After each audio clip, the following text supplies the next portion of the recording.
Chegamos, Etevaldos. Tá no ar aqui pela Rádio Comércio Sorocaba, mais uma edição do Pode Falar, o seu podcast favorito, toda sexta-feira às 20 horas. Tá assistindo a gente pelo YouTube? Aproveite, já se inscreva no canal, dá um like nesse vídeo e faça o download dos nossos aplicativos. E não esqueça de compartilhar essa entrevista, gente. E hoje, a hora que eu cheguei aqui, eu vi uma nave espacial estacionada aqui e deixou aí dois membros aí da Sociedade dos ETs Nacionais. Eu tô até emocionada aqui, porque todo mundo sabe que eu sou apaixonada por ufologia. E esses caras que estão aqui hoje são referência no assunto. E é uma referência que não é nacional, né? É uma referência nacional e internacional. É internacional. Os caras são de peso. E com quem que a gente vai conversar hoje? Com Frederic Morsch, para os mais íntimos, Fred Morsch e Marco Aurélio Leal. Bem-vindos, meninos! Valeu, gente! Opa! É uma honra ter vocês aqui. Eu esperei muito, na verdade, por esse momento de ter esses dois fenômenos aí, da internet também, da televisão, e agora aí estão divulgando aí esse documentário que vai revolucionar a ufologia.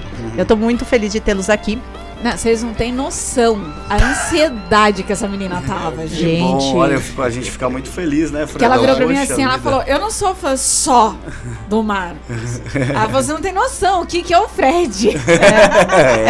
Os dois. Ufológico.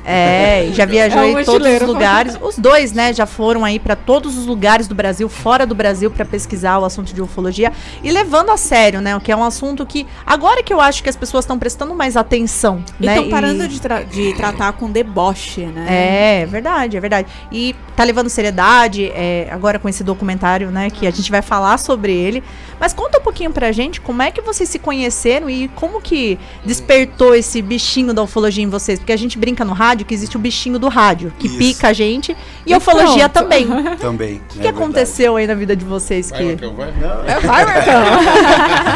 Então, na verdade, né, começou aqui de Sorocaba, quando eu tinha mais ou menos, acho que...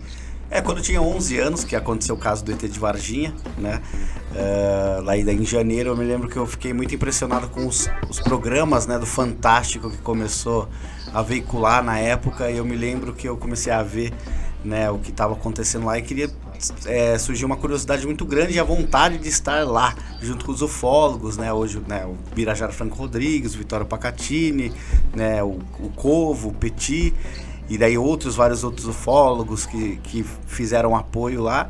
E legal, achei, fiquei... E você era criança. Era criança, aí já despertou aquela coisa. Parece que naquela época já passava os Globos Repórteres, né, sobre ufologia, eram uns temas completos. Então eu lembro que tenho muita saudade dos anos 90, que os anos 90 ele foi muito rico nessa questão, né? E então ali deu um primeiro fisgada, e aí com 14 anos depois eu tive um avistamento aqui em Sorocaba de um objeto triangular. No céu estava bem longe. Em cada ponta do triângulo tinha uma luzinha, ele girava, sem fazer barulho, né? Mas estava muito longe, e daí de repente saiu numa velocidade, ele estava pairado, né? Parado. E aí de repente ele sumiu rápido, e aí eu, meu Deus, estava com mais 2 colegas.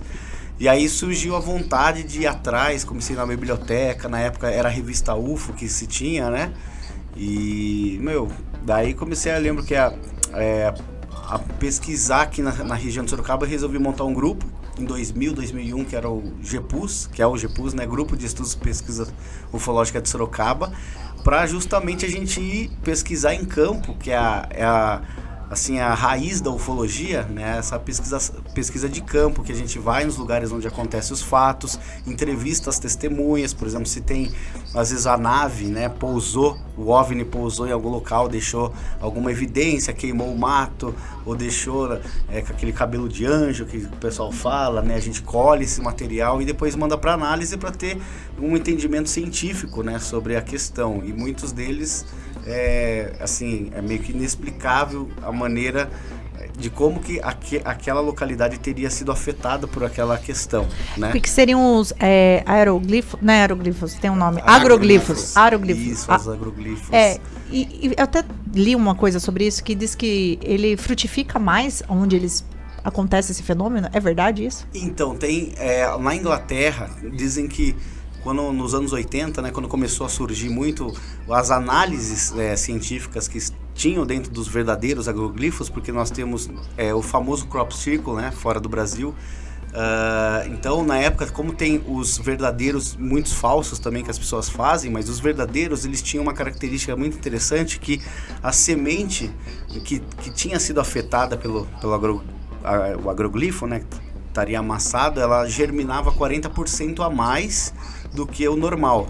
Então a gente tinha lá, por exemplo, eles fizeram um teste que eles colocaram para crescer uma semente, e aí a que foi afetada pelo aquele fenômeno, ela cresceu, germinou 40% a mais. Nossa. Então, e o do Brasil ficou estéril, na verdade.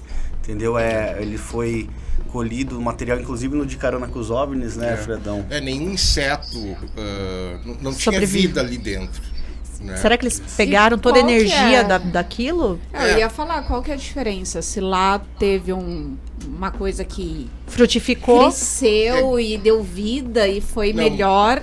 E aqui não, aqui também, as plantas também tiveram essa... mudança genética. Foram para análise, e as plantas que estavam dentro do círculo cresciam mais do que as de fora.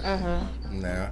Mas teve esse detalhe de que não existia mais os bichinhos, enfim, parece que morreu tudo. Foi bem incrível. Na realidade, os desenhos, eles são tão incríveis, são do tamanho de um campo de futebol, às vezes. São enormes. E aparece de uma hora para outra, E outra coisa, eles são simétricos, perfeitos, entendeu? O trigo fica deitado. Né? Tem outra característica que são os bulbos, né? Que eles estouram de fora para dentro, como se tivesse uma energia de micro-ondas. Caramba! Ali em cima daquilo ali, né? Eu entrevistei um inglês, porque isso tudo começou, eles chamam também de círculos ingleses, né, os crop circles. Então isso começou lá na Inglaterra, perto de um lugar chamado Wiltshire. E eu entrevistei um cara chamado Gary King, que virou nosso grande brother, assim. E ele foi a São Tomé das Letras, né, foi o melhor lugar do mundo para ele dar entrevista. Meu sonho é conhecer lá. E o Gary é um inglês, assim, um gentleman, um cara, E aí ele conta muitas histórias, né? E a principal foi que eles estavam num grupo de 50 pessoas, né? E anos pesquisando, depois de anos, assim, e com câmeras ligadas, etc. E a surpresa foi a seguinte, eles escutaram uma forma de sibilo, uma coisinha assim, mas ninguém deu bola. Sim. Minutos depois, alguém viu, o desenho já estava gigantesco ao lado deles. Tipo segundos, tipo... à noite. Nossa. Então, existem os falsos, mas na realidade é um fenômeno que está sendo investigado há muito tempo, né? Tem muitas características, a gente está falando aqui um pouquinho, assim. Muita gente que está estudando, né? E inclusive lá em Wiltshire, assim, as pessoas se reúnem, tem um café, é muito legal. Né? Então tem todos os crop circles, tem as temporadas, porque eles aparecem quando o trigo está para ser colhido. Caramba! Eu acho que eles levam para fazer uma cerveja. Também é uma das características, né, do tipo trigo, e principalmente no trigo, mas já apareceu em outros tipos de plantações também. Sim. Né? É bem legal, é um fenômeno. Gosto muito de ler sobre isso. Né? Posso fazer uma pergunta aqui? Essas estátuas grandes, assim, compridas, né? Você fala que tem um peso enorme. Quem carregou aquilo? No caso do Egito Antigo. Que custa milhões, toneladas. Muitos anos, né? E é muita tonelada. E como que aquilo chegou ali, né? Como tem alguma as coisa pirâmides embaixo, do alguma coisa, é Egito. isso? Sim, Então, essa é, né, aquela questão que o pessoal comenta, né? Não teria como, porque teve muitas, inclusive, pedras que são grandes, que às vezes tinham só em uma localidade, e elas às vezes iam aparecer no outra parte, do outro lado do mundo, assim, vamos dizer, né? Então, não teria como mover aquilo. Até nos dias de hoje eles falam que não existiriam guindastes para mover essa questão, e a pirâmide também, né? Existe obviamente aquela teoria, né, científica de que eles iam montando aos poucos, né, as pessoas que trabalhavam na época lá, mas é um mistério, na verdade. Para mim é um mistério. Teve uma pirâmide, acho que tem o do Lord Pacal, né, no México, que foi descoberto acho que em 49, quando eles, né, pegaram em cima do sarcógrafo, tinha como se fosse sarcófago, tinha como se fosse um astronauta inca. Nossa. Ele estava manuseando tipo um equipamento, né? Ele foi esculpido, né, nessa pedra. E aí você via, né, como se ele tivesse com a mão no manche de uma aeronave. E aí eu lembro que o pessoal da NASA, eles pegaram uma imagem de uma cápsula que vai para o espaço hoje, então era muito parecida a posição. Né? Então como que estava esculpido ali e o ser que estava ali, que era um deus para eles, que eles estavam, né, fazendo essa menção ao deus deles, né, do Inca, ele estava como se estivesse indo. Né? Então Subindo. como que eles iriam fazer isso naquela época? Esculpir? Então é um mistério muito grande. Chega a ter pedra com 20 metros de altura. Isso, É um exatamente. negócio, assim, é lapidado, né? Um negócio comprido, assim. Mas como que, né? chegou Simétrico até- também. simétrico. E que como que eles algumas tinham coisas conhecimento também de uma nave que voa, tipo, não existia nada, né, Tinha disso. nada. Tem um programa no History que chama-se Alienígenas do Passado. Ai, eu adoro. Eu comecei a gostar Que e tu já deve ter visto. Me doutrinou, Tem né? várias temporadas que tratam exatamente disso. É. Né? Eles têm essa teoria de que os anjos não seriam anjos, né? Enfim. que as eles carruagens de relacionam- fogo eram, na verdade, naves já naquela O época. próprio folclore nosso, né? Esses personagens, enfim, que aparecem poderiam ser, a princípio, seres de outro planeta ou seres interdimensionais, né? Porque a gente não sabe, na realidade, se existem teorias de que são seres dimensionais que viriam de outra dimensão e também de outros planetas. Eu acredito Foi o que nos eu tava dois. falando pra também, você, né? O Jacques Vallée, Eu né? falei que é o agora cara há pouco pra ela que eu tava vendo que tem muita gente que fala que não são de outros planetas, são pessoas, somos nós do futuro. No futuro, a gente tava também- conversando sobre isso. Também tem isso, também tem isso. E assim, voltando assim na pergunta, né, do bichinho da ufologia, né? Sim.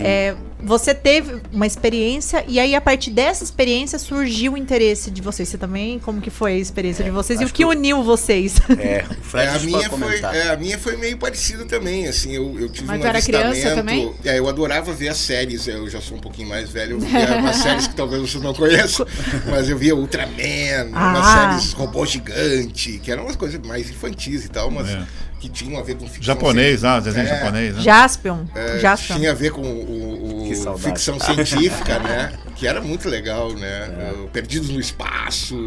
Eu adorava aquilo. Aquele ali. seriado também que tinha na TV aí, que eles iam em vários planetas, né? Uma nave que viajava. Qual que era? Perdidos no Espaço? Não, era pode ser. Não, não, é- os Jetsons, que eram... O Jacksons não é é nós esse. do futuro. Disfarça, tô confundindo. A Alexa com já o- estava lá já. Os Jetsons, qual que era? Isso que era muito interessante, que os Jetsons, eles mostravam naquela época coisas que acontecendo hoje, hoje. por exemplo, as telas planas, né? Como que poderia lá nos anos, sei lá, Carro Videoconferência. Carro voador. Carro voador, É. videoconferência. celular, smartphone, né? Muito louco louco, isso. Mas uma pergunta aqui, que tá. Esse telescópio novo aí, James Webb, né? Ele tá trabalhando atrás do sistema solar, que vai pegar as galáxias. Então é um negócio que tá assim, revolucionário isso, né? Sim. Será que através desse Telescópio. aí a gente vai conseguir descobrir mais vidas em outros planetas? Então, quem sabe, né? Eu acho que é o início de tudo, né? E também é um enfim. passo pra gente também se aproximar Sim. ainda mais deles, né? Até a origem da Terra, né? Pode ser através disso, né? Sim, eles estão. Nossa, está sendo uma revolução pela telescópio. qualidade das lentes, né? Cada vez mais Nítidas. né? Mas daí você estava falando da experiência, como que foi? Sim, eu tive daí uma experiência que eu nunca relacionei ufologia agora, alguns anos atrás, que eu relacionei, que eu também vi um OVNI voando de dia, eu tinha 12 anos. Nossa. Eu sou do interior do Rio Grande do Sul, né? E uma cidade bem pequenininha e, enfim, era de manhã, eu jogava tênis, estava voltando para casa sozinho e eu vi como se fosse uma vimana, uma cápsula, sabe? Dessas que pousam na lua e prateada, voando assim, ó. Em formato de charuto. Não. Uma cápsula. Uma cápsula mesmo. mesmo. Uma pirâmide. Como se Uma fosse pirâmide. quase um Muito distante de você? açucareiro, sabe? Uma Nossa. coisa, aquele formato O clássico. Exato. Ah, que legal. Tava E muito ele distante? Muito perto. Muito perto. Por isso que eu vi, eu não vi uma luz, eu vi um objeto Você mesmo. viu... Só que eu me lembro que eu relacionava isso a um satélite, eu achei que era um satélite, né? E na época, então não sei também o que eu vi, né? Mas foi uma coisa que eu lembro, incrível, né? Lembrar disso, né? Então, e aí o nosso encontro com o Marcão foi na produção do De Carona com os OVNIs. Eu cheguei na realidade, eu via tudo que o Marcão fazia. Né? Eu pesquisando antes do programa, né? Você já acompanhava? Eu já acompanhava tudo da ufologia, né? Na real, assim, eu tive um grande amigo meu, um editor. Eu sou produtor audiovisual, eu trabalho com produção de vídeo há mais de 30 anos, né? E eu contratei lá na minha produtora um editor, o cara era doido por ufologia. E aí voltou toda aquela história.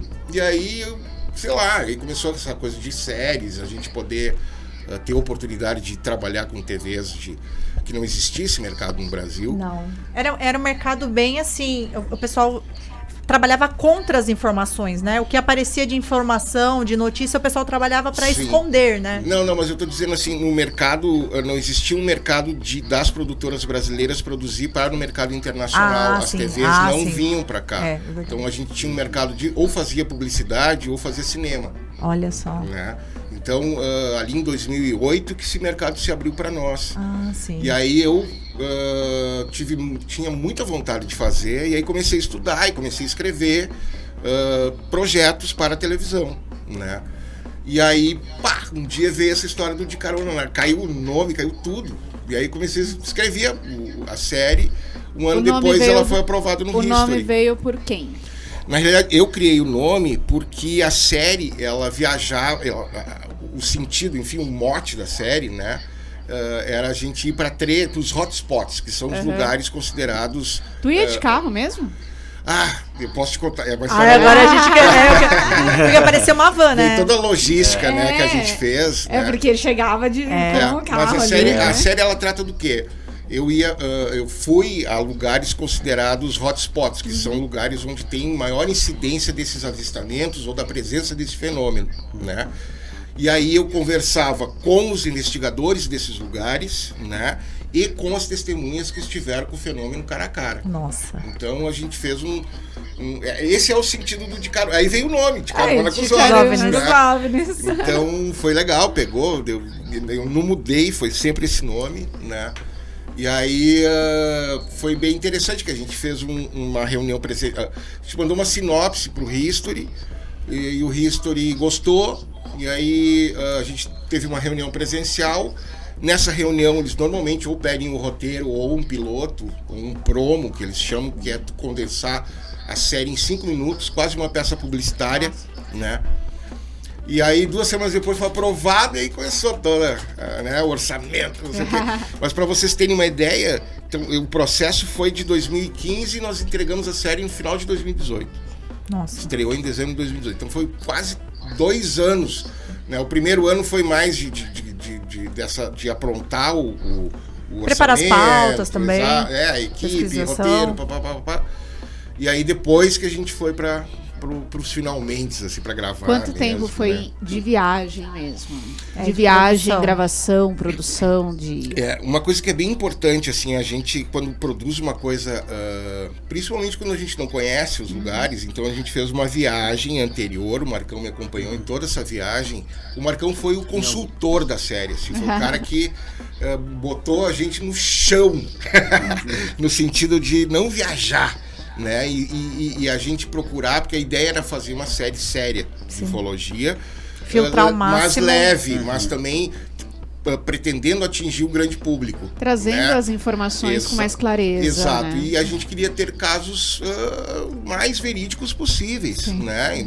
Bem com provas, né? Com e como vídeos. Que vocês pesquisaram esses casos para chegar naquilo? Eu tô fazendo uma pergunta em cima da outra, olha só. Não, gente. Mas é que é muita coisa, né? Eu fiz toda essa pesquisa anterior, né? O Marcão depois entrou com toda a bagagem dele de ufólogo, né? E aí juntamos tudo isso, o Gevaer também da revista UFO nos abriu. Porque você precisava ter certeza daqueles casos serem reais, exatamente, né? Porque tem uma pegada aqui, tem uns que... Tem uma galera que viaja na maionese. Então foi um trabalho super pensado antes, né? E aí a gente realiza uma viagem que a gente chama de platô, que é uma viagem que a gente foi em todos os lugares antes de gravar. Sim. Gravamos com todas aquelas testemunhas antes, Sim. né? E ali, tu olhando no olho, tu vendo a verdade das pessoas, foi que a gente selecionou os melhores casos e aí a gente partiu para E são pessoas finalizar os simples, roteiros né? e Sim. aí depois ir gravar. E nesses lugares que você foi, né? Você Sim. chegou a acompanhar também, Marcão? Marcão Chegou aí? foi. Eu E fui em algumas do Platô. Quase tudo, né? Com a do Platô e depois do de carona foi. Todos, foi todos, também. né? Foi. E teve algum lugar que aconteceu alguma atividade ufológica ali com Onde vocês? Marcão. vocês estavam lá, Marcão né? fala Não, o Fred foi o primeiro a presenciar eu na tive, viagem eu do tive. Platô. Tá, eu vou contar uma, depois tu conta de Minas. Eu fui na primeira viagem, quando eu cheguei na Chapada Diamantina, que é um dos episódios que eu mais gosto do Chiquinho de Igatu, né? Sim. E a Chapada Diamantina, né? Diamantes, extração mineral, etc. Cavernas, um parque ambiental lindíssimo, né? E eu cheguei e conheci o Chiquinho, uma figura ímpar, né? E logo então o Chiquinho assim, vamos lá pro platô pra gente ficar de frente pra montanha onde diziam que existe uma base alienígena, né? E que eles estariam garimpando nessa base. Sim. E aí a gente sentou de frente em cima de uma montanha, olhando de frente para essa outra montanha, né? E aí o que eu vi? Aquilo que eu estava contando antes para vocês. Eu vi uma luz saindo. Então assim, eu estava no alto e olhando para o alto, né? Na minha No horizonte. No horizonte, exato. E aí de repente eu vi como se fosse um flash, cara, uma coisa. Não foi um flash, foi uma luz diferente saindo, fez assim, ó, Nossa. pro céu, Nossa. entendeu? Como se uma coisa âmbar. Nossa. Diferente, sabe? E muito rápido, com quase um piscar de olhos. E aí tem a coisa que eu conto também, que foi a mágica. No fim do episódio, eu fiquei. A gente acabou usando o áudio daquele momento para o fim do episódio real.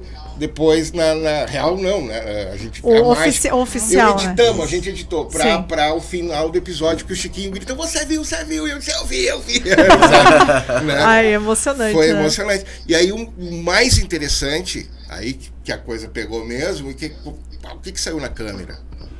Cara, e aí foi incrível, porque tinha duas bolas. Daí vocês voando. colocaram em câmera lenta, Tinham tudo pra duas ver. Com bolas zoom, né? A gente acabou não usando essas imagens também por uma decisão do diretor, etc. Mas poderia ter sido usado, porque foi Sim. algo real ali com Foi, vocês. mas é porque a gente tinha imagens melhores das luzes de Igatu. Né? A gente teve um casal que a gente entrevista no final do episódio, que é o Marco Antônio, que é um engenheiro, e eles gravaram por quase 1 hora essas luzes. Caramba. Nossa. Então é assim, é bem normal aparecer. Eles sempre avistam ali naquela região. Ali em Igatu, o pessoal diz que todo mundo já viu. Que coisa, né? Porque Minas, né? Então. E depois o Marcão agora pode contar do nosso avistamento, que tá na série também, em Minas do Camaquã, no Foi Rio Grande muito do Sul. louco esse. Ah, Eles tá. viram de frente, eu tava segurando. Porque assim, a gente foi a única vez que eles estavam gravando a abertura. Aquela abertura que ele vai. sim. Meu nome é Fred Mosh, sabe? É muito legal. Aí ele vai, né? Daí tava gravando 3 a dias pra cena. gravar aquela abertura. Caramba. E é uma abertura pequenininha, 3 dias, poxa. 3 dias. E aí ele tava fazendo o drone, né? Tinha o drone que era a nave, que depois a computação gráfica ia entrar. Aí eles estavam fazendo a cena. Eu lembro que era bem no final da tarde. Interessante que aquele horário é horário clássico, às vezes, de aparição mesmo. Quando aparece, às vezes é na parte da manhã, quando tá amanhecendo. E geralmente no final da tarde, parece, não sei Sol tá se porquê. pondo. O pessoal comenta muito, né, na ufologia, assim, que esses horários são mais típicos, assim, né? Então aí eu lembro que a gente tava com uma estrada, né, era normal, passava carro, era uma estradinha de terra, tinha ponte. Eu tava com o rádio, tentando segurar os carros que vinham do outro lado, né? Aí os carros que vinham, eu falava, pode esperar um pouquinho que a gente tá gravando uma cena. E aí eu falava, tem carro aqui. Aí tanto que no programa aparece, quando apareceu, que aconteceu, eu não vi. Daí eles passaram lá e falaram, tem um carro aqui, até aparece na gravação. Daí o OVNI Marcão. O Duda, falou, o diretor. Marcão. E eu tava com a minha câmera, junto comigo, nós tava já escuro, muito breu. Daí quando eu saí correndo pra ver, aí eu lembro que eu vi o pontinho dela, assim, ainda eu peguei a minha câmera, consegui filmar o rabo dela descendo atrás da pedra, só que eles estavam de frente. Com a câmera oficial gravando. Nossa, pegaram tudo. Vocês pegaram Chegaram a tudo sacar. aquilo.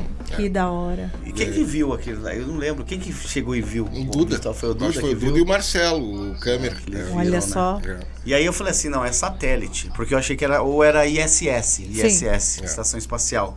Só que ela fez um comportamento Muito baixo também. muito desceu, né, diferente, pelo porque que ela vocês parou e daí de repente desceu. A ISS não Parar, assim, né? para. Ficar Atrás da ISS. montanha, ela desceu pra trás da montanha. Pra aquela pedra linda. Tipo, sabe? parou aqui e desceu. E desceu, Aí tá lá, daí se colocou no episódio de Minas, no Camacuã. Exato. Teve uma análise também. Na realidade, não se comprovou o que era aquilo. Porque eu lembro que daí no outro dia o Ah, pessoal, mas né? vocês viram a olho nu, a gente sabe quando é, né? foi Não incrível, tem... foi Mas incrível, eu tava suspeitando que era ISS. Aí quando a gente entrou no outro dia no site, porque tem lá toda a trajetória. Dá pra pra saber. ver, E onde tava? Não tava lá, não tava Não naquela tava lá. região que eu lembro. Ai, que legal, né? Que Então, eu falei, mais opa. uma prova, né? E aquele localidade, segundo a Guacira, que é a moça que é entrevistada nesse episódio de Carona junto da filha, a Tabata, né? Que eles viram lá, o objeto, tiveram uma experiência interessante. Ela comenta que muitos grupos de ufologia místico também vão para aquela localidade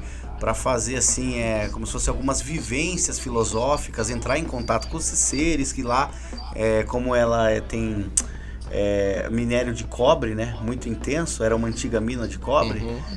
E a energia de lá, eu senti, o Fred, eu não sei explicar, é uma energia diferente.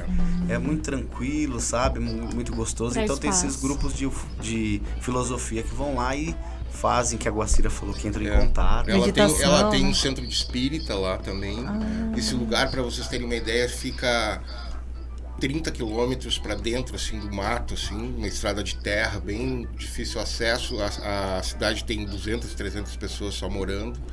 Vive de turismo, né? E agora, principalmente depois da série de turismo ufológico, Ah, tem agora- bastante coisa acontecendo lá. Virou muito legal. point, né? Virou um hotspot lá. Aqui no Brasil, aonde que tem mais casos de aparição?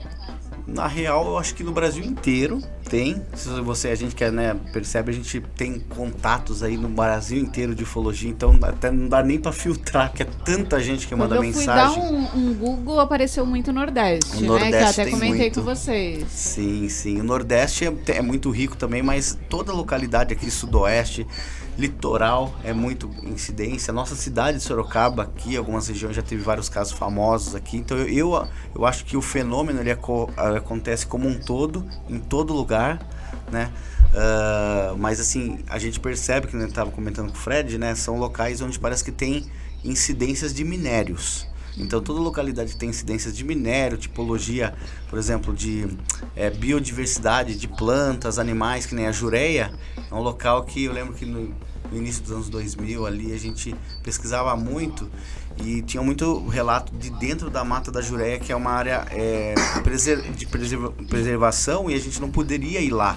Jureia é perto de Ilha Comprida? Isso, Foi lá ali. que eu vi. Ah, então aí. ó, Eu viu? cheguei a contar pro Marcão, né? Quando Nossa, a gente se verdade. conheceu. Foi lá que eu tive. Lá que você viu, Que então. coisa. E foi mais ou menos esse horário aí que você falou, tipo, perto de Conta a amanhecer. sua experiência. Conta. Mas o Marcão já Marcão já tá. Não, conta pro sabe, os telespectadores legal, querem sabe, saber. o pessoal pra ali não gente sabe. Eu tava indo pra praia e aí a gente tava descendo de madrugada, né? Então tem a Serra da Anta ali, toda aquela região. E aí eu percebi uma luz meio que seguindo, não seguindo a gente. Sabe quando você olha... Acompanhando. Daí você se distrai, continua conversando, olha de novo e aquela luz lá, e lá, e lá. Aí do nada a luz trocou de lado. Daí a pessoa que tava comigo no carro, tipo, até ficou... E não era meio cético, assim, a pessoa que tava comigo, era meu ex-marido. Ele olhou e falou, nossa, mas que estranho. E eu tive a sensação que eu ia ser abduzida, juro por Deus. Sabe aquela sensação daquelas vacas que é encontrada tudo aberta? Sabe que né, que eles dão uma destrinchada ali, né? Eu senti que ia acontecer comigo. Aí eu comecei a rezar lá um Pai Nosso no carro. Falei, Deus, eu não quero morrer. Pelo amor de Deus. E ele rindo, né, da minha cara, né? Beleza, a luz sumiu. E aí quando a gente tava chegando quase em Iguape ali, aí, tipo, do outro lado do céu, tipo um facho de luz, assim, um feixe de luz veio do céu vermelho, assim. Nossa. Eu acho que abduziu outra coisa. Outra vaca, no caso. Não foi eu. Graças a Deus. Essa vaca. Não foi a vaca do Todd. Mas Que legal. eu acho que eu ia ser abduzida. Daí, sei lá, pedir proteção e tal, né? Eu não tava... Todas as pessoas... Eu até ia te perguntar isso. vocês têm contato com muita gente que foi abduzida. As experiências não são muito positivas, assim, tipo, foi legal, gostoso, tomei um chá com o ZT. Normalmente você é operado ali. Tipo, mas não é uma coisa, tipo, legal. As pessoas voltam traumatizadas. A gente tem o caso do Travis, né? Que inclusive é amigo de vocês, né? Eu só fico lá acompanhando. Stalkeando tudo. E eu sou fã da história dele, mas ele voltou traumatizado, foi difícil pra ele, né? Tem alguém que teve uma experiência positiva ou a maioria é traumática? Teve uns casos que eu peguei assim do interior, do litoral sul do estado de São Paulo, onde a pessoa se curou, né, foi curada. É um dos então poucos... foi uma coisa positiva. Foi um caso raro, assim, que eu me lembro que Caramba. A moça estava com câncer terminal, já estava desenganada pelos médicos, não tinha o que fazer. E aí ela estava caminhando na praia, na areia da praia, e diz, né, segundo o relato dela, ela fala que ela se envolveu numa luz, e aí ela se tem flashes, porque assim, o que aconteceu? Ela apagou, e aí ela acordou, tipo como se fosse passado a noite inteira, e ela acordou na parte da manhã na areia, deitada, como se tivesse dormido. E ela achou estranho, não lembrava de nada, acordou muito esquisita, e aí no momento, né, que ela foi passando o dia, ela começou a ter algumas memórias, flash de memórias, que começava a vir, como ela comentava, que era tudo muito prateado dentro, e como se tivesse uma maca também de prata, assim, ela estava deitada, e aí ela não se lembra direito de ver os seres, né, ou quem que estava do lado lá. E aí ela se lembra depois que ela acordou lá, normal. Só que daí ela começou a melhorar, e aí ela foi no médico, e aí o médico achou estranho, né, e tal, assim, que ela estava melhorando, assim, né, não estava mais passando mal. E aí ele resolveu fazer uma bateria de exames, aí quando ele foi, ele falou assim, eu nunca vi isso na minha vida, né, nos meus anos de medicina, nunca vi isso, você tá curada. Nossa, assim, arrepia. Estado terminal e se curar, né? E teve um outro caso famoso, que eu não vou lembrar direito de detalhes, que aconteceu no exterior. É muito louco esse caso, foi investigado por pesquisadores muito sérios, que a moça também estava dentro do hospital, assim, terminal, e aí ela comenta, né, os pesquisadores falam que eles levaram ela flutuou, saiu pela janela, foi levado, foi curada, e aí botaram elas de volta. E tem um outro caso do Brasil, esse vocês podem procurar no YouTube, tem um relato de um militar do exército, que também estava desenganado, ele falou, eu vou morrer na mata, porque ele tinha treinamento de selva, ele criou um acampamento, ele foi pro meio da mata, e lá ele fala que ele estava já praticamente nos dias de falecer, daí ele não se lembra direito, daí ele fala que foi envolvido também por uma luz, foi levado para dentro de um recipiente, que ele não lembra o que, e lá ele lembra dos seres, que ele falam que eram seres nórdicos. Né? Tipo a galera do Astar. Isso, que hoje ele fala que é os pleiadianos, né? na concepção dele. E aí ele fala que ele foi curado e tal, então tem um depoimento dele, todo mundo pode procurar lá, acho que é capitão do exército, que foi abduzido e foi curado. Tem um cara que eu gosto muito, assim, a gente entrevistou na série também, que é o Dr. David Jacobs. Ele é um especialista em abdução, o cara trabalha mais de 50 anos com hipnose regressiva. Ele já tratou mais de 1.500 casos de abdução nos Estados Unidos, de pessoas de diferentes lugares que vêm e contam a mesma história para ele, né? Então, toda a pesquisa dele é baseada nos depoimentos e nas hipnoses regressivas, né? Então, ele chegou a algumas conclusões nisso tudo. Então, de que os Greys pequenininhos seriam os que sequestram as pessoas e levam para dentro das naves fisicamente. Não é espiritualmente, o corpo vai mesmo. Vai, fisicamente, normalmente vai voando mesmo, uma luz leva para cima, né? E aí teriam os Greys altos, porque existem várias raças, tal qual nós aqui na Terra, existem os Greys também de várias raças, e que esses Greys seriam os responsáveis por realizar os exames, né? Botar chip. É por isso que a galera associa como hostil, né? E ele acredita que, então, toda essa pesquisa dele não é baseada em um depoimento, mas em centenas, tá? Então, ele diz que os que mandam nessa história toda são reptilianos, com características de répteis. Que esses estão infiltrados aqui seriam conosco. Os chefes dessa história. E os Greys seriam abaixo deles, ou, né? Eu já ouvi falar que comandados por eles, né? que a Terra, na verdade, começou pelos reptilianos, não sei se procede. E outra característica que ele conta também é que eles não consideram que esses ETs sejam bonzinhos, que existe uma agenda, e ele vai muito mais fundo, tá? Ele acredita que hoje existam centenas de milhares de híbridos, filhos nossos, de mulheres terráqueas com eles, né? Obviamente em testes do laboratório, enfim, que eles já estariam morando aqui. E já existe, para te ter uma ideia como a coisa vai longe, ele bolou um nome que chama os híbridos, que seriam já os filhos de híbridos com terráqueos. Nossa. Então essas já pessoas são várias que já gerações. estariam... Exato. E aí também tem uma outra característica da abdução, né, Marcão, que é muito importante falar também, que os pais são abduzidos, os filhos são abduzidos, os netos são abduzidos, toda a geração da família. Tem a cadeia, existe assim. comprovação disso já também. E um dos primeiros casos de abdução aconteceu no Brasil também, né? Que foi o Vilas Boas, né? Só que Antônio Vilas Boas, né? Antônio Vilas Boas, ele inclusive... ele teve filhos, né? Ele, assim, tava fazendo um levantamento, como aconteceu lá na década de 50, teve o Suenaga, que ele teve lá no início dos anos 2000, é um ufólogo que mora no Japão, brasileiro, e ele escreveu um livro, inclusive o livro chama 50 Tons de Greys. Não acredito que já inventaram um pornô grey. Mas é muito interessante, porque são casos sérios, assim. O nome não foi muito feliz, né? O nome não foi muito legal ali, Acho não. que o título do livro não foi. Muito louco, 50 Tons de Greys. Mas o cara é um baita pesquisador. Ele é incrível, seríssimo. E o nome não foi sério. Não, o nome acho que ele fez pra gente, né, associar, acho né? que foi o pessoal da revista que entrou. Eu sei que foi. Aí, justamente para chamar atenção pra galera. Vai ser polêmico, né? E porque é um livro baseado somente em casos sexuais que teve entre extraterrestre com humanos, né?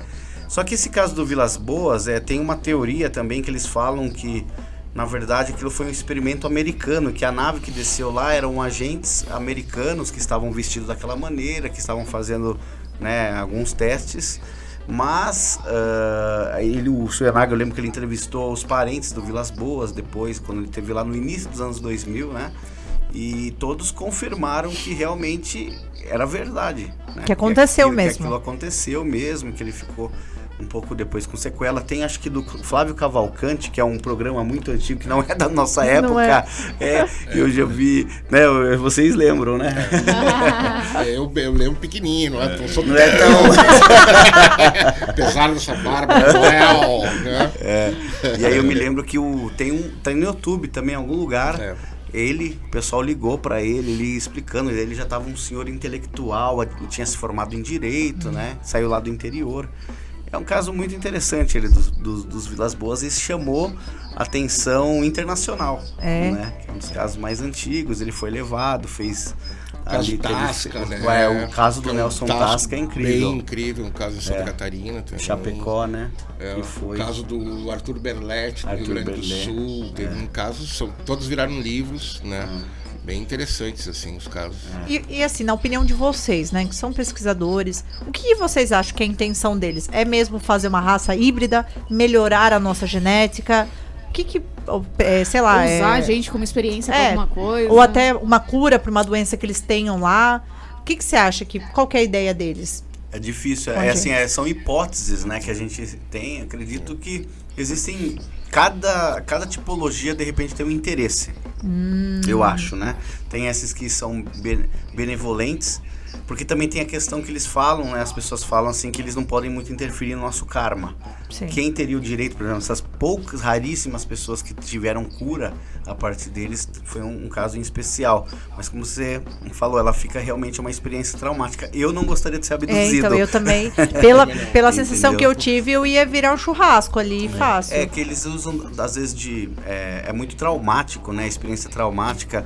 Eles introduzem coisas na narina, né? Retiram sangue, deixam marcas, né? Implantam chips justamente para o monitoramento. Então, geralmente, eles comentam que, como o Fredão disse, já vem da família, de gerações anteriores. Uma Por exemplo, pesquisa. Eles estão estudando aquela pesquisa. família e pronto. E também tem um pesquisador brasileiro que escreveu, chamado Sequestros Alienígenas, que é muito antigo, que é o Mário Rangel. Ele é um hipnoterapeuta, né, que ele fez especialista e hipnotizava muitas pessoas, e ele chegou a uma conclusão de uma teoria que ele percebeu que as maiorias das pessoas que ele fez regressão, que constatou realmente que era a princípio uma abdução, essas pessoas elas tinham o O Negativo? O negativo. Eu já ouvi falar isso também. E é muito E uma coisa interessante importante também que eu esqueci de falar, as pessoas, por que é usada a regressão? Porque as pessoas não se lembram, que é o chamado missing time, um tempo perdido. Né? Então tu é sequestrado, tu é levado fisicamente. E tem um apagão. Eles usam aquele raio igual do MIB, né? O raio Exatamente. neuro. Chega lá. E aí as pessoas lembram na regressão daquele fato, tipo assim, eu vi uma luz e aí de repente meu carro tava andando na estrada Mas, e tipo, aparece a um outro local da regressão estrada vem- virado pro outro lado. A gente teve uma experiência assim, pai. A regressão Você quer bem... contar? Conta. Conta, pai. Não, conta. Ela conta mais detalhada aí, mas... A gente teve desse lapso de tempo aí, aconteceu isso. Nossa. De ter o flash de luz, de ver o ponto de luz e depois a gente já ter passado o acidente. Nossa, verdade. Tava eu, meu pai, minha mãe e minha irmã. Nossa, não é meio parecido com aquele que a gente conversou, cara, lá de Itapoá, da Estrada Cornel? Assim. Ela teve o carro, estragou, né? E aí eles tiveram também Teve um lapso. apagaram, assim.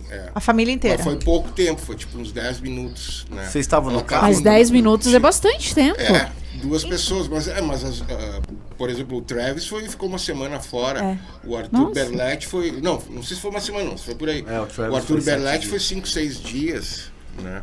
O Arthur Berletti, esse é um caso muito incrível que aconteceu em 1957, mais ou menos. Ele era um tratorista da prefeitura de Sarandi, no Rio Grande do Sul, que é pertinho da minha cidade, inclusive, né? A história é muito louca. E ele era um analfabeto, né?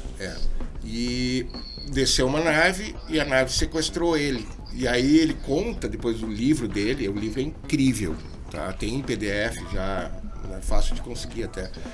Ele conta que o motivo do sequestro dele é por que o nosso soja, o nosso trigo era melhor que o deles. E eles queriam descobrir, já como agricultor brasileiro, como é que eles plantavam melhor. E até hoje eles roubam o trigo, né? Mas eu tenho essa teoria. Não, eles mas olha, fazem uma cerveja melhor. E aí eu vou te contar duas coisas sensacionais e que ficaram marcadas nesse livro, tá? Primeiro, ele fala do povo, ele foi levado para esse planeta, que são arcturianos, tá? Aí ele conta todo o sistema político deles, ele andou de carro voador, Jetsons total. E aí ele via assim que o povo se comunicava através da televisão. Em 1957, da onde que esse cara tirou essas ideias? Não tem como, né? E aí, cara, o mais incrível, ele viu num telescópio a Terra, e aí ele fala, a Terra era azul. Antes do Yuri Gagarin.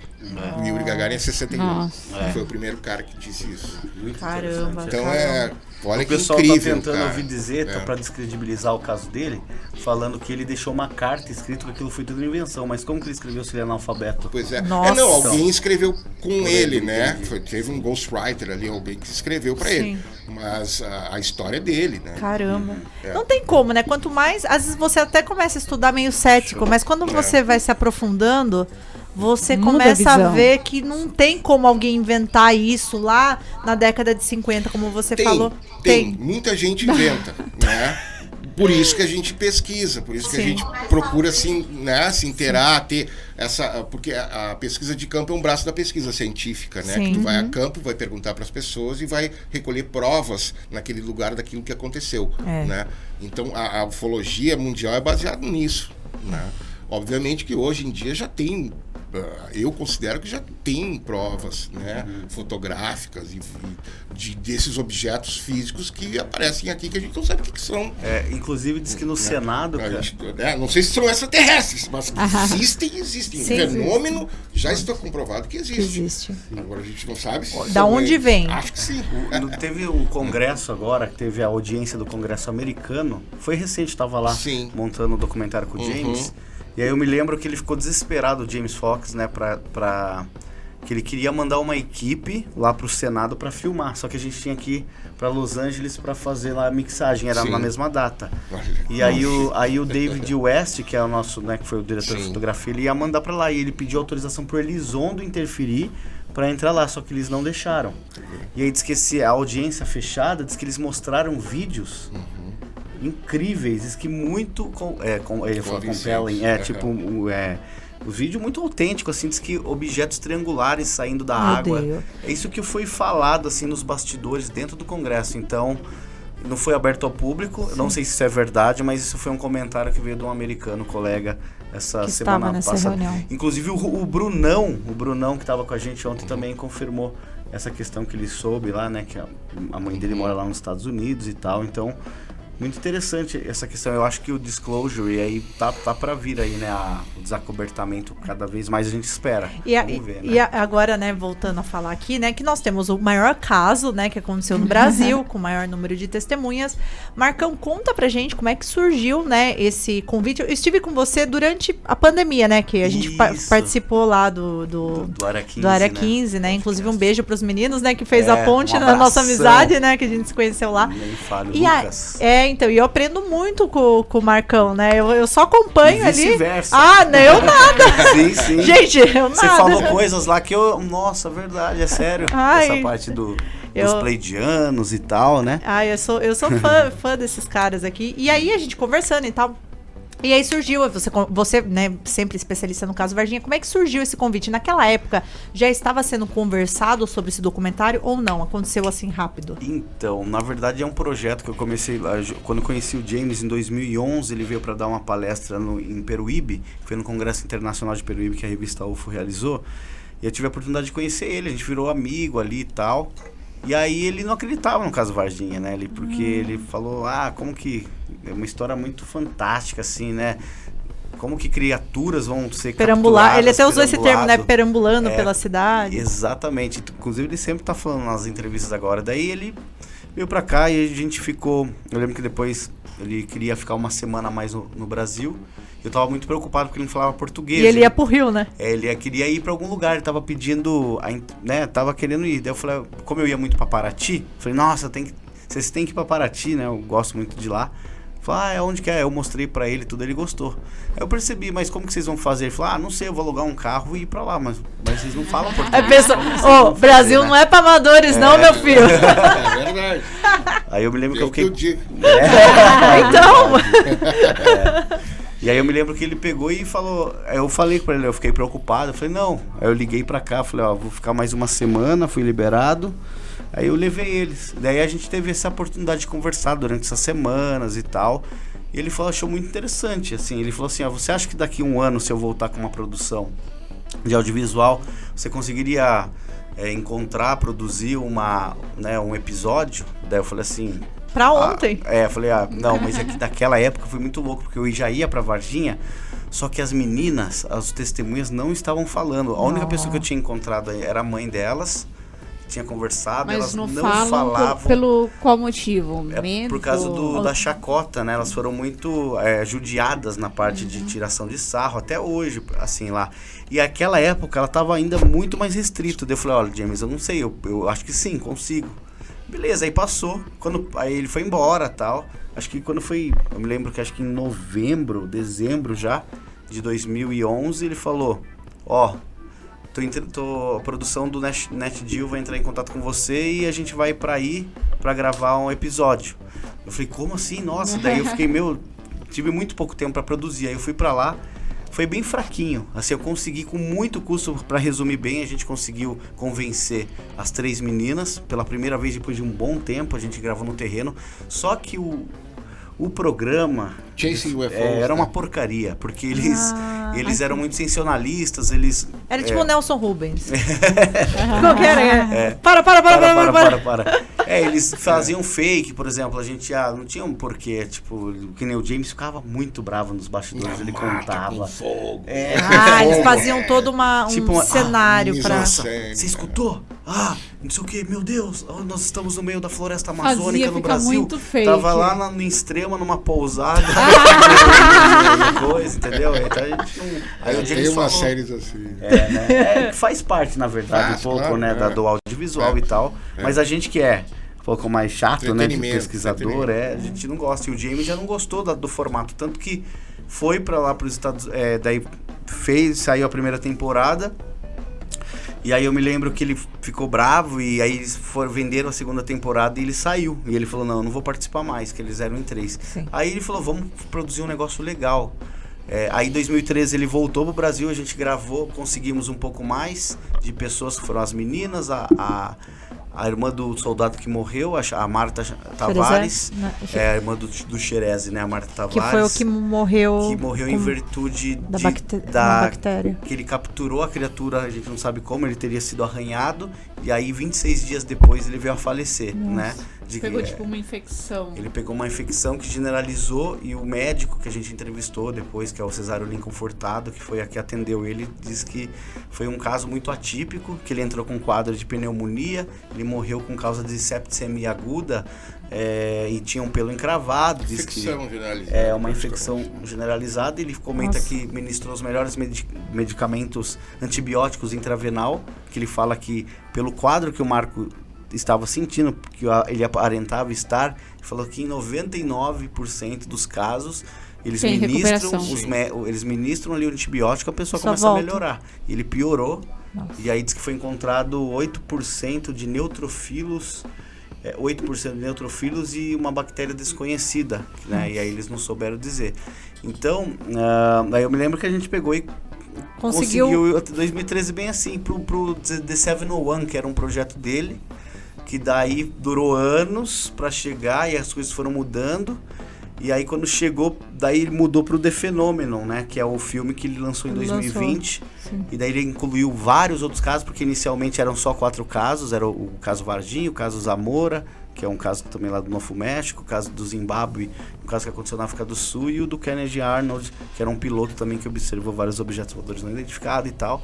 Só que as coisas foram correndo tanto para ele lá também, as coisas, daí ele acabou indo para África, para Austrália, filmar, para China, só que a China não entrou no The Phenomenon ainda. E o Brasil era para entrar e ele tirou. Daí eu lembro que eu fiquei bem chateado. Eu também. Fiquei bem chateado, né? E ele soube, porque ele fala para mim, eu falei, eu imagino como você deve ter ficado chateado, porque mas... é muitos anos de pesquisa para reunir todo mundo, né? É difícil, só que daí o que aconteceu? Em 2015 eu conheci o João Marcelo, e aí depois, um pouco depois, eu conheci o Jordano Mazzutti, que é conterrâneo do Fredão, gaúcho, de Carazinho, que é um fantástico, um talento da ufologia, tem 20 e poucos anos, ele é incrível, o Jordano. Ele nos ajudou demais, eu falo que o Jordano, ele é um agente secreto, ele tem muito talento, ele é incrível para investigar. Faz parte do MIB. Ele é incrível, assim, né? Daí ajudou muito, daí a gente começou a aprofundar muito mesmo, no caso, desde 2015. E aí eu ia passando as informações pro James. Só que eu ainda estava com esperança de entrar no The Phenomenon, e daí não entrou, porque explodiu em 2020. Até foi muito bom pro James, porque o Pentágono veio afirmar que existe, né, que realmente, né, eu já peguei, né, a gente fez um episódio do De Carona, né, então já foi Você conseguiu pegar documentário. Sim, não, a gente fez um episódio do De Carona sobre o ET de Varginha. E daí eu lembro que com o Fredão, como a gente já tava bem, mas aí a gente conseguiu umas coisas a mais. Vocês ficavam direto lá, então, lá em Varginha? O Marcão fez a pesquisa toda. E aí mas vocês foram lá gravar. Naquela época as meninas toparam participar. Só com eles a Kátia. Na realidade a gente optou, porque a gente queria ter um viés um pouco diferente da história que se contava, aquela, né, que as gurias viram, né?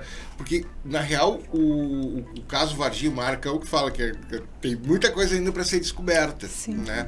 E tanto, inclusive o documentário do James, porque são tantas como é que eu vou dizer, estradas diferentes, digamos assim, que aconteceram, né? Tantas histórias diferentes, né? E eu queria, assim, explorar uma coisa diferente. A gente pegou a história dos Homens de Preto. Então, né? existem. Eu ia tentar essa pergunta. Eu já perguntei pro Marcão em off também. Sim. Eles existem? Eu acho que sim, porque o que aconteceu? Eu fiquei muito surpreso, né? Porque eu disse, eu quero perguntar pra essa mulher o que é essa história, né? E o que eu fiquei assim, tipo... tá, Dona Luísa, que é a mãe das gurias, né? Como é que eram esses caras? Me diz, o que a senhora lembra, né? Desculpa falando. E ela diz assim... os caras tinham quase 2 metros. Tinham 2 caras que tinham quase 2 metros e muito parecidos contigo. Ruivos, bem Verdade? Será que eu sou parente deles? Eu tenho também essa teoria. Não, mas olha só. E aí os caras não falavam português. Tá, esses 2. E aí, tá, e como é que eles estavam vestidos? Não é assim, de terno preto, camisa branca, gravata preta. E o chapéu, porque também eles usam o chapéu, né? O chapéu não não, o chapéu o povo inventa. Mas Muito caricato, né? Não, mas assim mesmo, eu tipo assim, pô, como é que vai aparecer uns caras vestidos de terninho branco e preto na casa da Pinta? E diz que eles entraram, né, na casa. Com um carro tipo, preto, com não sei o quê. Opalão. Até daí o Petit veio, quando a gente tava no evento lá do lançamento, ele falou que uma das teorias que na época foi levantada é que talvez fossem religiosos que não queriam que essa história se... Só que assim, por que religiosos americanos estariam ali, né? Meio... Depois ele disse assim que também essa teoria, ele falou, daí ele depois me veio no meu ouvido assim, mas também não quer dizer que é certo. Até porque também o Carlos de Souza, que é um dos outros grandes personagens do documentário do James, ele também foi abordado por esses caras. Também os caras estavam vestidos dessa forma, de roupa civil. Até ele não cita tanto de preto, de terninho preto, mas também foi abordado com agressividade pelos caras. Assim, tipo, nós sabemos da tua vida, eu sei quem tu é, disse o nome da mulher, do filho, o senhor não fale o que o senhor viu. Pequena ameaça, né? No caso do ET de Varginha, também, o primeiro cara que viu, que entrou lá, viu os destroços e tal, também disse que foi ameaçado. Eu não sei se isso procede também, porque eu tenho acesso... Esse cara daí. Que eu tava falando. Que foi também a mesma turminha que apareceu na casa das meninas. Outra coisa também que me perguntaram uma vez, eu fui num podcast e me perguntaram e eu fiquei na dúvida, porque eu falei, eu nunca ouvi isso, que diz que deram Danone pros... tem essa... Inclusive o Pacatinho ontem na tem live... uma bomba aí. Tem uma bomba aí. Que ele fala que ele viu, né? Fala, Marcão. Conta. Ele viu, na verdade, diz que o vídeo de 35 segundos da criatura em 2012, que foi um amigo dele de infância, que era militar e que hoje tá numa alta patente, e que chegou pra ele e chamou ele, hoje é o dia. Eu vou te mostrar o vídeo da sua vida. Foi lá e disse que viu a criatura, disse que ela tava muito debilitada, era bem franzina, diz que eram as mesmas características apontadas pelas meninas, pela Terezinha Clef, que viu também lá no zoológico. Que tem os 3 chifres. Isso, tinha os 3 protuberâncias, os olhos grandes, né? Não tinha mamilos e tal. E diz que ela não tinha umbigo, e daí disse também que tentaram dar alface, daí tentaram dar iogurte, maçã, né? E diz que ela tava bem debilitada mesmo, né? Diz que parece que tá até com a maçã. Inclusive eu fiz uma pergunta para ele assim, existiu alguma comunicação entre esses seres e nós, né? Ele disse que não, né? Apesar de que a Kátia, quando vê, e até o momento do contato, né? O nome é por causa de que a Kátia, quando ela olha nos olhos do ET, ele vira, né? Ele vira e olha na cara dela. E eles estão a 2 metros. Nossa. Como nós na distância daqui, é impossível tu achar que é um... Confundir com o Mudinho. Exato. Exatamente. Que foi uma desculpa, das né? desculpas do exército e tal, né? Exato. Então é incrível essa história aí, né? E aí, vocês também acreditam nisso, que tipo, o exército, seja brasileiro ou lá fora, tudo, tenham uma experiência com esses seres. Eles tem ali guardadinho e fazem Não, diz experiências. que foi para os coisas Estados assim. Unidos, né? Foi. Sim, esses seres... Trocaram pelo Marcos Pontes. Isso, o pessoal verdade? fala. Então, É, até ontem eu é o que recebi dizem, né? eu tenho aqui o documento do tratado que foi feito, um tratado entre o governo brasileiro e dos Estados Unidos no dia 1º de março de 96, quando eles vieram para cá. Buscar. Isso é outra coincidência inacreditável. O entendeu? acaso acontece em janeiro, Em março. em março março chegam os tem- caras da NASA Ah, aqui. Entendeu? E aí eles fizeram Nunca esse acordo. vieram. Inclusive ontem o Humberto James estava me pedindo, que ele mandou pro New York Post, que né? legal, tá é. mandando. Olha Tá, o só. New Aí- York Post e o New York Times estão É, enlouquecidos com a história, deve sair a matéria logo agora. Acho que ele Gente. falou, acabou de mandar aqui, por isso que eu puxei, porque eu tô meio desperto aqui. Mas Eles tão- conta pra gente sobre essa Conta matéria. um pouquinho. Ele falou assim, Huge Story, Dropping Friday in Huge, que vai ser agora sábado, agora vai sair uma história grande, porque a gente tem passado, ontem eu passei pro jornalista do New York Post, que eu gravei com eles, né, sobre uma moça que viu a foto de uma autoridade e mostrou pra ela, que é a foto de Varginha, Nossa. que é a Patrícia. E aí ela também deu entrevista, porque o pessoal eles estão buscando mesmo, eles tá dando tanto repercussão esse documentário lá nos Estados Unidos, que diz que tá em primeiro lugar no iTunes, no Apple TV, né? E então tá todo mundo falando. Então os caras estão entrando em contato. Aí ontem ele me ligou e falou, o New York Times agora, que eles são concorrentes, né? Pra Sim. caramba, né? Um do outro. Falou assim, eles estão de olho e estão muito interessados na volta do Pacatini, porque o Pacatini tá falando que viu o vídeo. Viu o vídeo. Então, como o Pacatini falou que viu o vídeo, eles queriam outro testemunho que teria visto. Porque no documentário, quando vocês assistirem, tem um militar X, que a gente pode identificar, que foi um militar que fez o transporte da criatura, ele viu a criatura no Hospital Humanitas, ele retirou a criatura, levou para a Escola de Sargento das Armas em Três Corações, e no outro dia, na parte da manhã, ele levou para Campinas, na Escola Preparatória de Cadetes. Que foi o Dr. Badan, né, que E fez. né? depois o Dr. Badan, junto com uma equipe mais 12 médicos, o Dr. Conradinho Metze também, e 12 médicos de várias especialidades teriam feito ali as análises, né, toda nessas criaturas, e depois eles levaram para os Estados Unidos logo. Uma pergunta, não chegou a ter uma cirurgia que não deu certo, que o ET acabou morrendo? Eles Como é que é tentaram isso? ressuscitar, né, no Eles- Hospital Humanitas. Isso, sim, eles tentaram reanimar, exatamente, no Hospital Ressuscitar, Humanitas, né? colocaram a bomba, Reanimar. jogaram Reanimar ar, o não foi negócio. bem cirurgia, eles tentaram reanimar a criatura, colocaram oxigênio para ela, né, isso inclusive foi falado pelo um dos médicos que não fala de jeito nenhum, entendeu? Não, Mas nem em off, assim, ele chegou a conversar com vocês? não, Tipo, tem um médico que falou que não foi diretamente comigo, mas ele me aceitou a receber agora quando eu voltar lá. É um médico muito conhecido, um neurocirurgião, não sei nem se eu poderia estar falando, que é lá de lá, né? Coisa de E quase. ele comenta que ele não acreditava na história, ele tirava sarro dos médicos, e ele viu, daí um médico lá chamou ele em 2018, não, mentira, esse médico morreu em 2018, que chamou ele, um pouco antes, no consultório, à noite, e aí ele entrou, disse que desligou as câmeras todas, daí achou estranho, o que foi? Assim, peraí, vem aqui, daí pegou o notebook, tirou um CD do cofre que tinha lá na sala dele, colocou no notebook, e daí disse que era o vídeo da criatura. Daí ele assistiu o vídeo da criatura também, é outro médico. E nossa, falando isso, deu uma ideia, podia ver se ele não quer dar entrevista pro New York Post Sem mostrar sem o mostrar, rosto, sem né? se identificar, né? É uma outra testemunha. Então eles estão unindo As testemunhas chaves. isso, porque eles querem. Por que eles estão interessados nisso? Porque impacta, eles querem impactar o governo americano, porque os americanos estiveram envolvidos. Entendeu? Se fosse só brasileiro, beleza. Não, eles estão preocupados com os americanos, eles querem ir lá fazer uma pressão no Senado.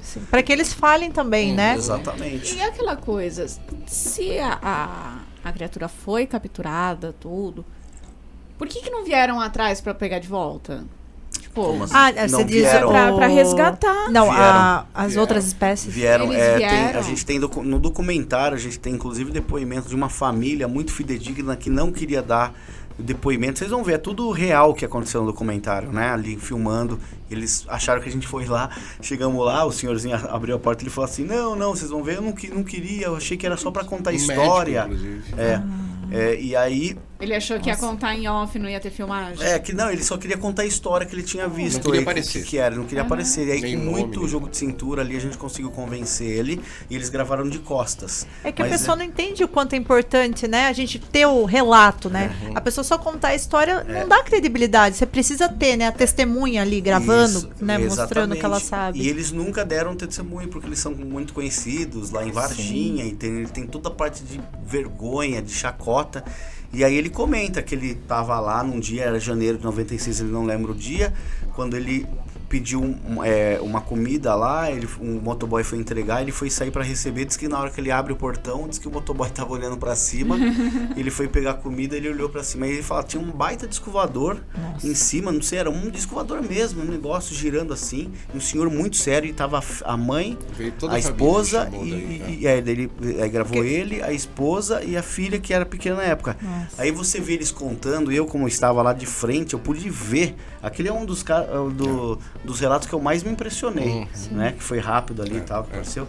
Mas que ele falou que esse objeto, ele como se estivesse procurando, porque ele ficou pairado lá, eles estavam ali. E a casa dessa família fica 2 ruas para cima do terreno baldio, onde as meninas avistaram a criatura. Então é como se ele falou assim, não sei, tava procurando alguma coisa. Eu não vou dar mais spoiler, porque eu quero que todo mundo assista. Assista o documentário. Momento do contato, E uma dúvida, assim, sobre... Porque, assim, esse caso sempre tem atualizações. Sempre aparece alguma testemunha nova e tal. Depois que aconteceu o caso das meninas, a gente sabe que aconteceu lá no zoológico. Sim. Será que ele conseguiu ser resgatado, esse alienígena? Então, daí a aparição diz que lá do zoológico era o Pacatini mesmo falando, a teoria dos ufólogos da época, que essas entidades que apareceram lá essa entidade, aquela Dona Terezinha Clef viu, foi no dia 21 de abril, era a mesma característica física das outras, só que tinha um capacete amarelo. Então eles acreditavam que... ele sobreviveu. Não, que aquele lá era a entidade que vieram... Resgatar.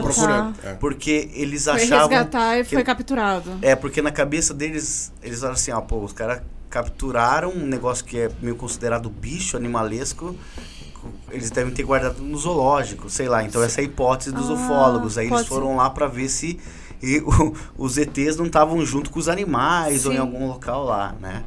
Quer dizer, até os ETs sabem que a gente ser humano é tosco, né? E é muito louco, cara. Eu vou falar uma coisa que eu conversei com a bióloga, a Leila comentou que no dia que ela falou que por meia hora ela fala que ela não viu o ET lá de Janeiro no zoológico, porque ela era uma bióloga, cidade pequena. Quando eles fizeram a captura, diz que eles não sabiam o que era, né? Aquele negócio cheirando mal. Diz que o corpo de bombeiros foi lá no zoológico procurar ela, porque era pra ela ter feito análise nas criaturas. E ela falou assim que ela chegou meia hora depois, e aí o senhorzinho que trabalhava lá, que eu até fui procurar, ele faleceu infelizmente, ele falou assim que ficava lá na portaria, ele falou, o corpo de bombeiros veio aqui que tava doido pra falar com você. E aí eu falei pra ele esperar um pouquinho, que você ia chegar, e eles não quiseram esperar e foram embora. Só que tinha um cheiro tão forte do caminhão vindo, um cheiro de... Que era o fedozão de amônia, né? Então, tipo assim, eu acho que na hora, por pouco a Leila, Nossa. que era a bióloga, não tinha visto, porque eles não sabiam se era um macaco, que um negócio diferente, entendeu? Sim, mas estava machucado, né? Um animal machucado. Tem muita informação que ainda é desencontrada, mas é interessante, né? Você vai unindo um quebra-cabeça muito grande, né? Olha, então fica aí a nossa indicação. Assistam esse documentário, né? Que eu sei que vocês estão com o horário aí apertado. Horário apertado. E uma dúvida. A Operação Prato, esses casos também famosos aqui. Será que um dia vão virar documentário? Tô sabendo que tem também projeto novo aí vindo do Fred. Sim. A gente está com uma expectativa do ano que vem aí ter um projeto novo acontecendo. Não, vários, né? Vários. Mas pelo menos um. Pelo menos um. Pelo menos um é certeza. Gente, eu quero agradecer do fundo do meu coração. Muito obrigada por essa entrevista. Vocês sempre são bem-vindos aqui. Muito obrigado. Tá? Aninha, quando obrigado, tiver aqui em Ariane. Sorocaba, lançamento de novo, vem pra cá. Porque a vamos. gente tem que espalhar a verdade. A gente quer que as pessoas conheçam essas histórias que são incríveis. E aqui tá sempre aberto pra vocês. Muito obrigada. Muito obrigada pela Desculpa aí presença. ser, Imagina. Correria Eu que aí. agradeço aí por Conseguiu vocês um tempinho pra gente. porque vocês estão na correria. E as próximas premiere, aonde vai ser? Então, a Premiere ainda, a gente tá fechando, mas vai ter em Varginha. Ai, Agora, na Ali inauguração tem que do museu? do museu, do memorial. Do memorial, museu, museu mesmo, vai ser dia 8. Dia 8, acabou de me mandar, de novembro, às 20 horas. 8 de novembro, às 20 horas, em Varginha. Isso, e aí a gente acho que vai fazer, junto do prefeito lá, a veiculação do documentário também. Daí temos Pouso Alegre, em dezembro. Daí os eventos que nós vamos fazer palestras sobre a Joinville, dia 25 e 26 de novembro. Eu tenho uma palestra agora dia 5 de novembro em São Paulo. E aí, dia 19 de novembro, na Serra da Beleza, vamos fazer a veiculação, vai estar a participação do Carlos de Souza, que é um das testemunhas, vamos fazer lá na Serra da Beleza. E aí agora está surgindo, a gente está tentando agendar várias coisas aí. Vai ser legal. Então o Marcão vai mandar aqui para mim as datas, eu vou colocar aqui na descrição desse vídeo. Sigam eles nas redes sociais, que lá que eles postam onde eles estão, onde vai ser as premieres, onde vai ter palestra. A sua rede social. Opa. Eu tenho um Instagram, que é o Frederick Morte, e o Fred Morte no Facebook. Né? Como eu ainda não caí no TikTok. Mas logo ele vai... Eu estou convertendo eles ao TikTok do 7º dia. Vamos lá. Precisamos mesmo. Não, tem que ter, gente. Como é que Legal. O meu é Leal Marco Aurélio. Aí vocês podem ir lá, mandar Instagram, mensagem no Instagram. Pode no mandar Facebook. pergunta pra vocês. Tem um grupo também. Claro. Tem Como que grupo, tá no- YouTube, Facebook, o YouTube Instagram. também. Eu tenho um canal, humilde YouTube. canal lá no YouTube, onde a gente coloca todas as nossas pesquisas de campo, não só de Varginha, tem várias Entrevistas outras que a gente também foi lá. muito boas. Entrevistas, é o Marco Leal, o canal Marco Leal, UFO, que é mais fácil achar, Marco Leal UFO, aí vocês já vão ver lá, se inscreve no meu canal, Sim. deixa o like nos vídeos, assim, Isso, compartilha. Precisa entrar nessa... E muita novidade vocês vão ver lá na rede social dos meninos. Então sigam lá. Acompanhem. A gente vai deixar também aqui na descrição do vídeo.